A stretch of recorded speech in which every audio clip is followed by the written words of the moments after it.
हम मोर सोच के कहतनी का हो कि यदि हमार शादी भई रही हमार होई रही भविष्य में भविष्य माना कि अगर मान लेते हमारी शादी हो गई होती हाँ जी हमार मेहरारू कहे का हो कि गोलू राजा जी एगो बात बा का बा तो हम तो यह सोचब कि मेहरारू हमारी है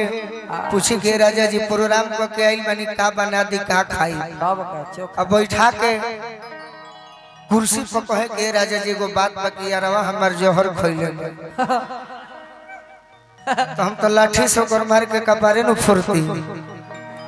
और कितना मौग मर्दाना बजे बैठ के सूती सही बात तो इसका हम जवाब लाए हैं का हो कि हमारा से सदिया रचैलू अरे यार के टेंशन बढ़ैलू अच्छा अरे रही तू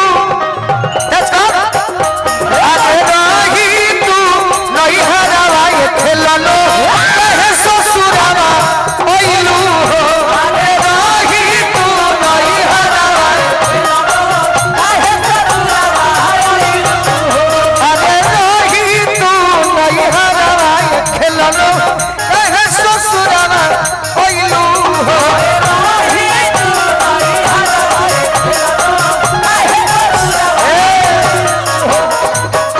मरो सिखाओ तेरे की तोरे नु गलती हुई तब का जब तोर गलती ना रही हाँ जी तो गाना के का लय बा का बा मरद कहतर की आरा पटन कतही कतही चाहे आरा जमुई कतही कतही रे फर भइले ना रही रही आ धोखा जे ना दे तू जो खइले ना रही धोखा जे ना दे तू जो खइले ना रही कि छोड़ही के रहे मरद ईमानदार बा तब का मरद मार खा नहीं खे ना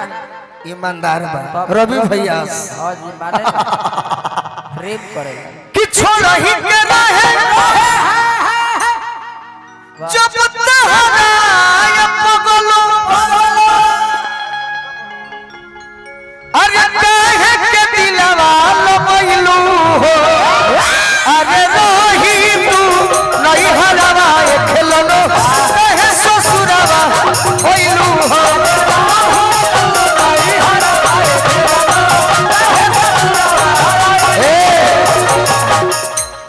कुछ बारू बोल रहे हका पहला ही प्रेम करेला अच्छा प्रेम करेला तब ठीक बा हमरा बारू सुना गई हम जानी कि धोखा देला मरद को हतर की जी चाहे मरी इहे न हो यारवा इहे हो अरे की जी चाहे मरी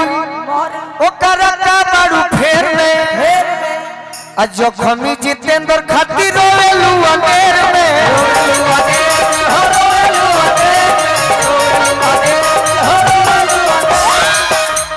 गोलुआ के जिंदगी फुहरो अरे माटी में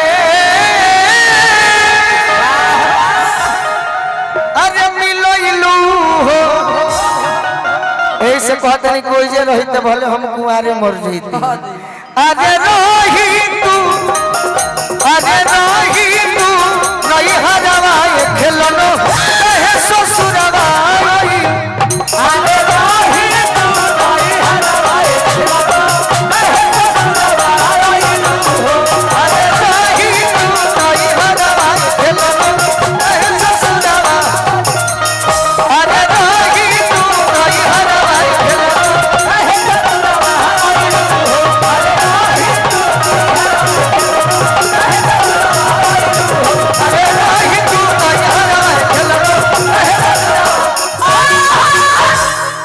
चलो हो गए यूट्यूब वाला भाई के मन